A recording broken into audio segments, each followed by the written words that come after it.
Welcome to my channel. Today we will be discussing the history of Trelawny. Let's get into it. In the past, the settlers in St. James Parish, named after James, Duke of York, raised concerns that the parish was too large, making it difficult for many to travel to Montego Bay, the parish capital, to conduct business. In April 1733, they petitioned the Assembly to divide the parish, suggesting the name New Brunswick for the proposed new parish. Although Governor Major General Robert Hunter was informed of the request, it took 37 years before any action was taken.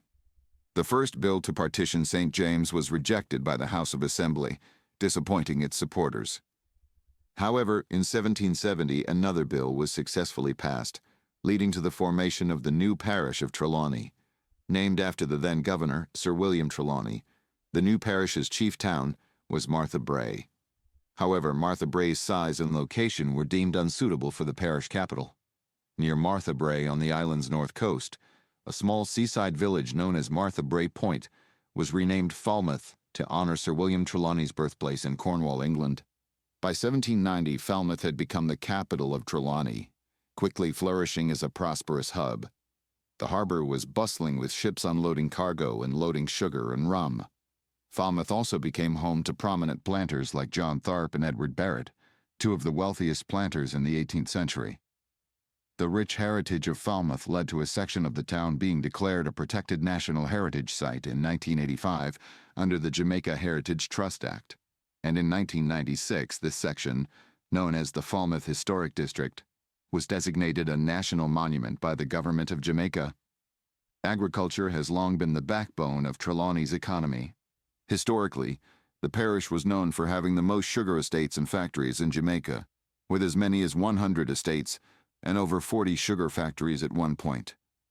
Even by 1927, when the number of estates had dwindled to 16, Trelawny still produced more sugar than any other parish on the island.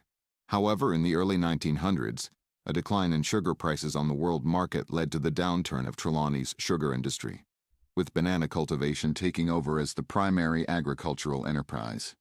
Today, yam is the dominant crop, accounting for about 60% of the nation's total production. Trelawny is also the birthplace of several notable Jamaicans, including Hugh Lawson Shearer, Reverend William Knibb, Guy S. Ewan, Reverend John Maxwell, Rex Nettleford, Usain Bolt, and Veronica Campbell Brown. The parish once boasted its own newspapers, including the Falmouth Post, the Falmouth Gazette, the Trelawny and Public Advertiser, the Trelawny Advance, the Cornwall Courier, and the Cornwall Chronicle.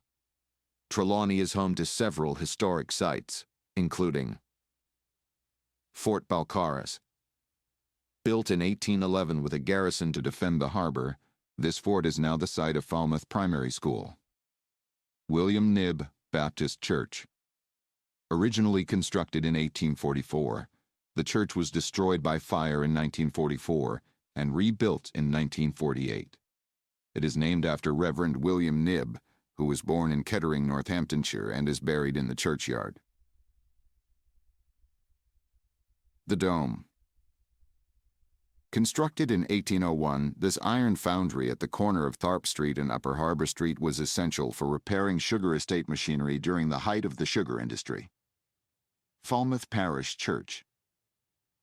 Built in 1795, the Anglican Church of St. Peter's is the oldest church in the parish and the oldest public building in Falmouth.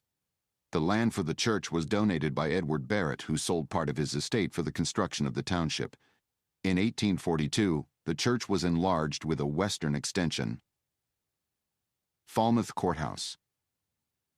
Built in 1915, the courthouse was rebuilt after a fire in 1926, with only a slight alteration to the original roofline.